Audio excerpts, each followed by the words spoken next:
Hello, and welcome to the 11th edition of Power Dynamics for Life. I'm Dr. Aisha Haynes-Belizaire, and today's topic is why people don't trust politicians. Now, I know it's kind of like almost an oxymoron, but let's go ahead and get into the topic and talk about it. So, one of my favorite courses to teach is American government. And at the beginning of every course, I always ask the class the question, what do you think when you hear the word politics? They say lie, steal, deceit, corruption, cheat, and then later on they'll probably say something like laws, governing, policy. So, why are those other questions or those other statements have you made first? And I'm not here to say that there isn't any validity to some of those statements, but let's talk about what the definition of politics is. And one of my favorite definitions is the interaction between groups and individuals and organizations as it relates to power and how that power is acquired. That means how you get the power, how that power is allocated, that means how the power is distributed, and how that power is maintained, meaning how that power is kept. And so that's the push and the pull of power dynamics. And within our political system, there is always an interest, there's always somebody who wants to make sure they maintain power. And so when we look at the people who get involved in politics, there are two major factors that I want to look at in terms of our political system. We're looking at the type of people who get involved, what is their character, and then after that, we want to look at money that's involved in politics. And so most people will go into politics because they want to have some influence over a particular public policy or a particular law. They either want to change it or they want to make something better. And so people will go into politics for these reasons. And you'll have different types of people. So one type will be, say, a person who's motivated by a tragedy. Say that they have had a loved one who has been who they may have lost because of gun violence, or because they were in an accident with a drunk driver, or because of police brutality. And these particular situations, you will have people who have advocacy. They want to see the law change. They don't want to see another family have to go through what they particularly went through. And so that's one type of person who will get involved in politics. Then you have another type who wants to see improvement in their community. Maybe they want to see improvement in education. They want to see improvement in access to things in the community. They want to see improvement in equality and rights for people. Say, for instance, access. It may be an inner city community that needs access to a grocery store that has fresh fruits and vegetables and good meats, and they don't have that access. They live in a food desert. Or it could be in a rural community where they need access to high-speed internet, better cell phone coverage, broadband.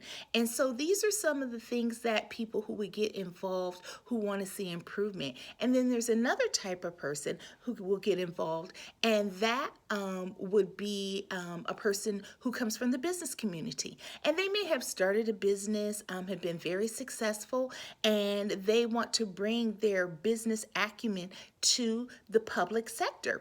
And they may want to, say, be involved in trade policy. They may want to see updates and regulations, or see some kind of change in the tax structure. And so those are majority the type of people who will get involved in politics. Now, are there people who just want to get involved because of the power? Yes, indeed.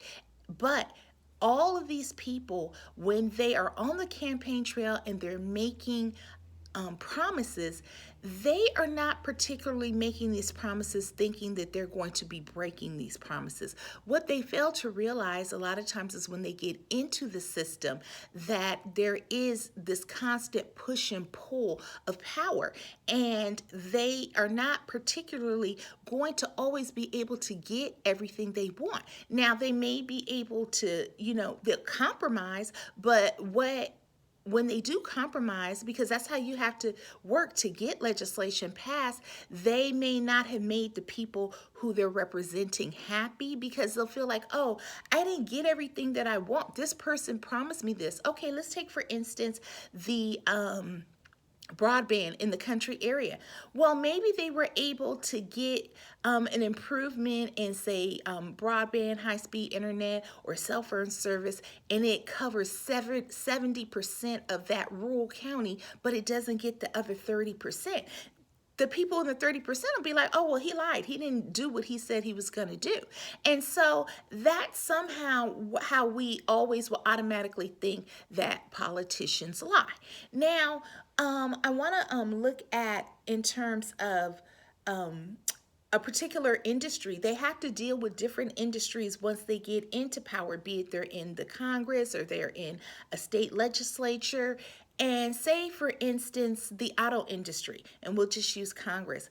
All the different issues that go along with that particular industry. You have to be concerned about labor unions. You have to be concerned about oil and gas, computer chips, rubber, glass, metals, plastics, chemicals, all of those different type of businesses, they all have an interest in what happens in the auto industry. So now that person who is representing, say, maybe there's a big auto plant in that district, or maybe there is an oil refinery, or maybe they have a lot of people who are very concerned about the climate change and emissions.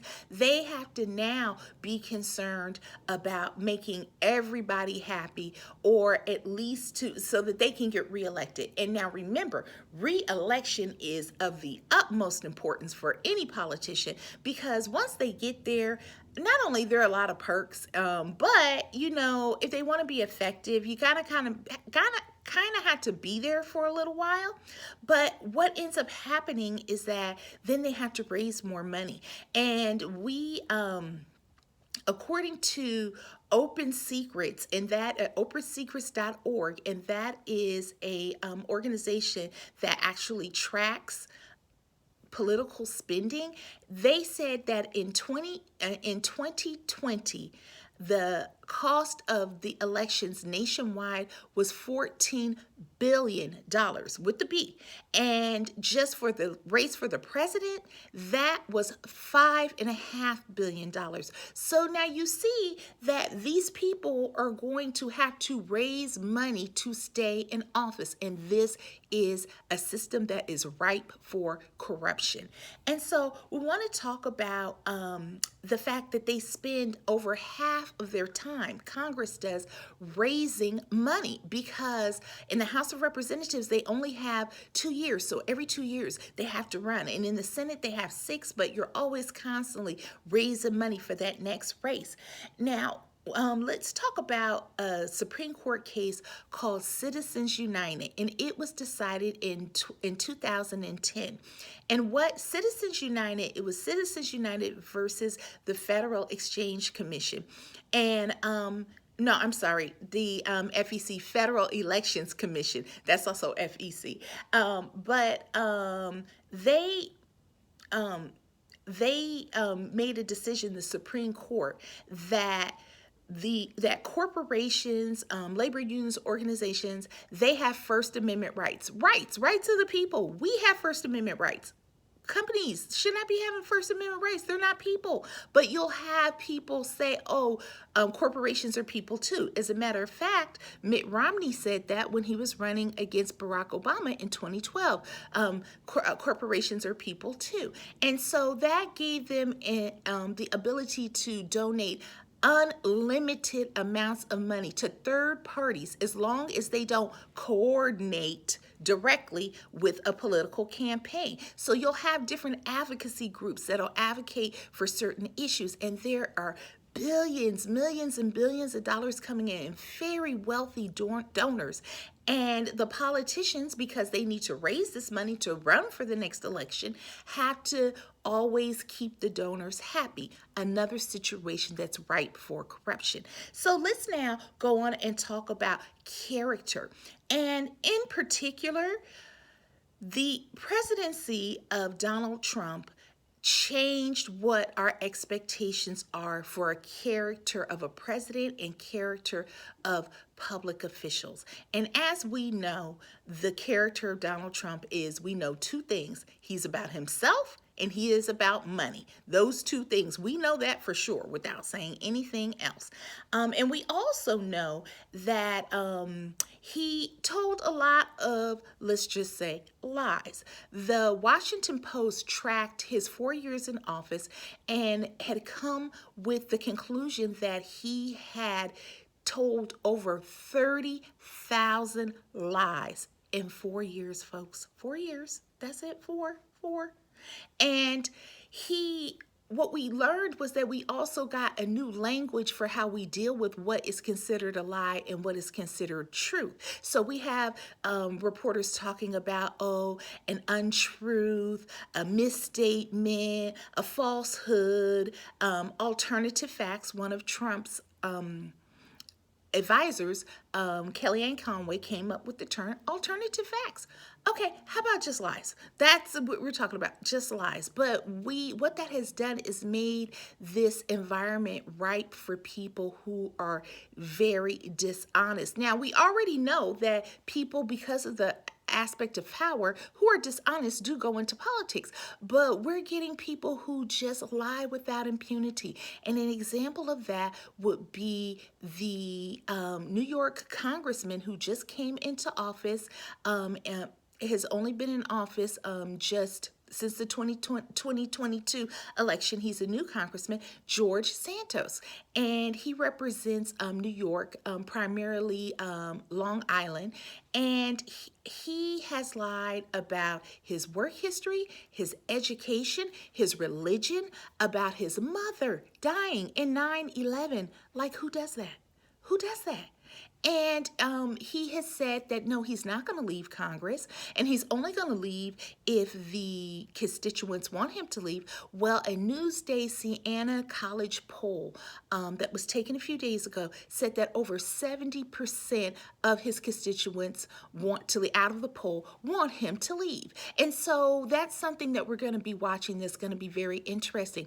But say 5 years ago, 10 years ago, he would have not ever been sworn in. They would have just let him go. But because the new Speaker of the House, Republican Kevin McCarthy, needs his vote, he's being allowed to stay. So this is all, we're watching this power play. And so one of the things that I want to just say is that we need to get the money out of politics. We got to find a way. We got to make some changes, people. We have to. And we got to start electing people of better character. We got to see what it is that they did in their life before they even got to politics and what is their character.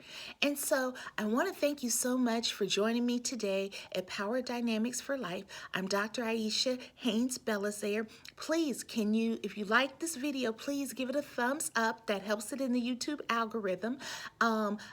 Share, subscribe to this channel. Is free. All of that is free. And comment. Leave me a comment and let me know what you think and let me know how you feel about this. Do you trust politicians?